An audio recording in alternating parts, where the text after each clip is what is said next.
Hello friends, আশা করি সকলে ভালো আছেন। আজকে আমি হাজির হয়েছি চিকেন ফারফাল্লে পাস্তার রেসিপি নিয়ে। খুবই কুইক এবং ইজি এই রেসিপিটি আপনারা খুব সহজেই বাড়িতে বানাতে পারবেন। তো চলুন শুরু করে নিই রান্নাটা।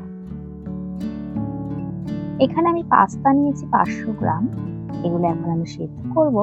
তার জন্য কড়াইতে পরিমাণ মতো জল দিয়ে দিচ্ছি। জলটা ফুটতে আরম্ভ হলে আমি স্বাদ মতো নুন দিয়ে জলটা একবার নেড়ে নিয়ে সব পাস্তাগুলো দিয়ে অল্প একটু রিফাইন্ড তেল ওপর দিয়ে ছড়িয়ে ঢেকে রাখছি।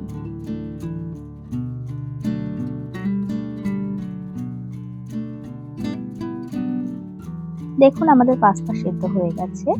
এখানে পাস্তার যে স্টকটা রয়েছে সেটা 1 কাপ আমি নিয়ে নিচ্ছি। আর এখানে ভেজিটেবলস এর মধ্যে নিয়েছি গাজর, বিনস, টমেটো এবং রসুন।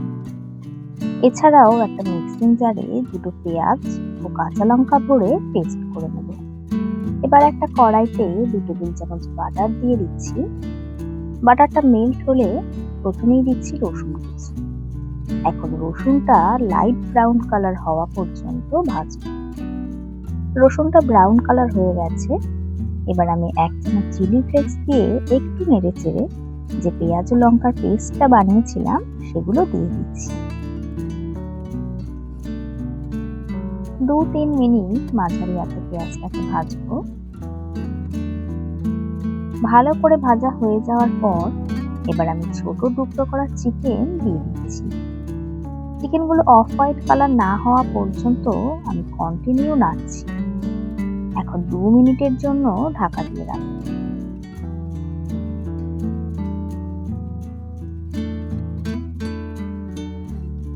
2 মিনিট পর ঢাকনা খুলে ভালো করে একবার নেড়ে চেড়ে সব ভেজিটেবলস গুলো দিয়ে দিচ্ছি। এবার স্বাদ মতো নুন দিয়ে সবকিছু ভালো করে নেড়ে চেড়ে মিশিয়ে নিয়ে আমি ঢাকা দিয়ে রাখছি। আমাদের ভেজিটেবলস গুলো ভাজা হয়ে গেছে। আমি এবার পাস্তা স্টক, গোলমরিচের গুঁড়ো ও 2-3 টেবিল চামচ দুধ দিয়ে দিচ্ছি।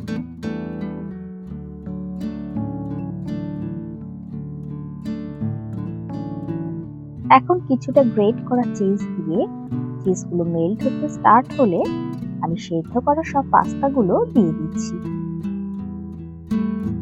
এখন একদম লো ফ্লেমে ভালো করে পাস্তাটাকে মিক্স করে নিয়ে ওপর দিয়ে আরো একটু চিজ ও অরিগ্যানো ছড়িয়ে সার্ভ করব।